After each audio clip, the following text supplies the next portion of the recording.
All right, back out here in the shop today. I just wanted to hopefully make a quick video here about the new addition to the shop. I received a SawStop.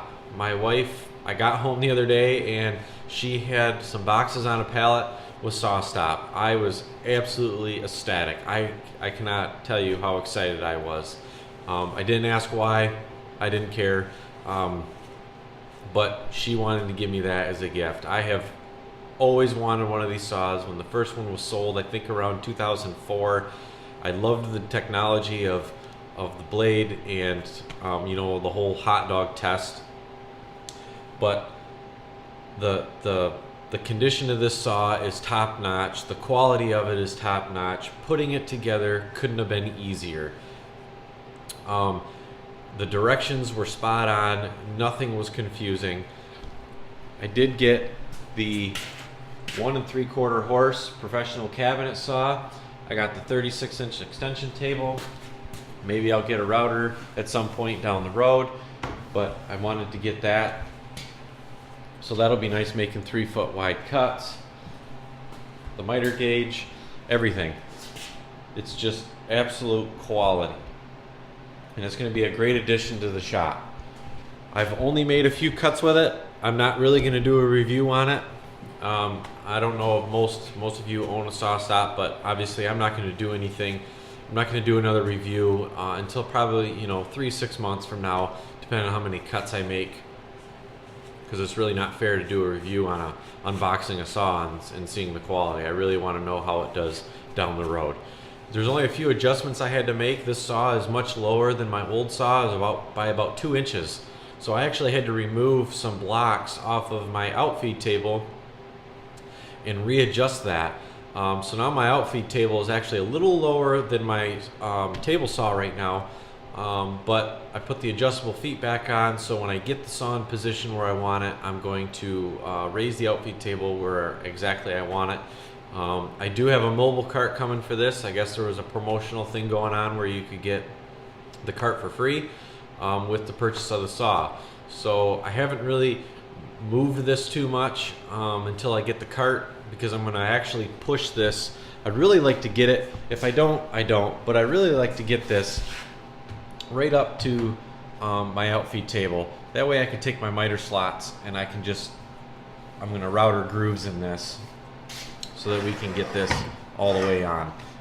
But because I really like to have the room from here to the wall. But we'll see how it goes. It didn't really bother me too much with the old saw that I wasn't right up to the table, because I don't know if I want to actually put grooves in my table and ruin that workspace, but we'll see how it goes. But other than that, everything again was it was put together really quick. There was nothing that was out of place. The holes were perfect lining up. There was nothing that I had to adjust. The blade was square, the fence was square.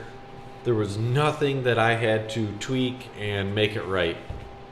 So obviously with the I guess as expensive these are, but I have to say that I hope and I wish and I believe this to be true, but this is going to be a saw that I'm going to have forever. I don't see any reason why I would replace this, upgrade, or anything. So the old saw, it was great. I didn't really have any issues with it. We were starting to run into it's almost a 20-year-old saw, and it cut great. Everything was fine about it, but the safety features on it, the riving knife was really terrible. It's connected to the fence. It's actually not inside like the SawStop is. It's on the outside.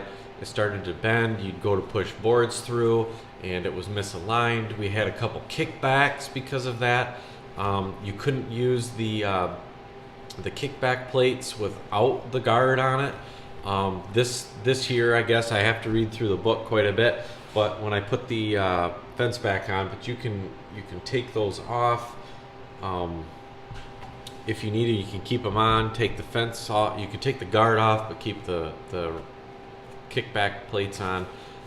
There's just all kinds of things that can go right with the SawStop. I'm absolutely excited about it. But again, the old saw did fine, but there was a few things that were a little bit scary about it. Being an older saw, the safety features weren't upgraded like today's saws, but doesn't matter. I got my new saw and I am super excited about using this, and I cannot wait to include this in my videos and do a review down the road for you guys. So other than that, I wanted to just tell you a little bit about that. This shop is in disarray right now. We are kind of in the midst. I received the saw, so I had stuff everywhere. I was trying to put this together, and I also started to get some wood for the walls, and you can see over there I started. I decided to go with, we were just contemplating on plywood, OSB, and I just finally, plywood was going to be fine, but OSB was, I was going to save about $200 by doing this whole shop in just doing OSB compared to plywood. Most of the things that I want to hang are going to be hung on the girts along the sidewalls. There's really nothing that I'm just going to want to screw into the plywood and hang.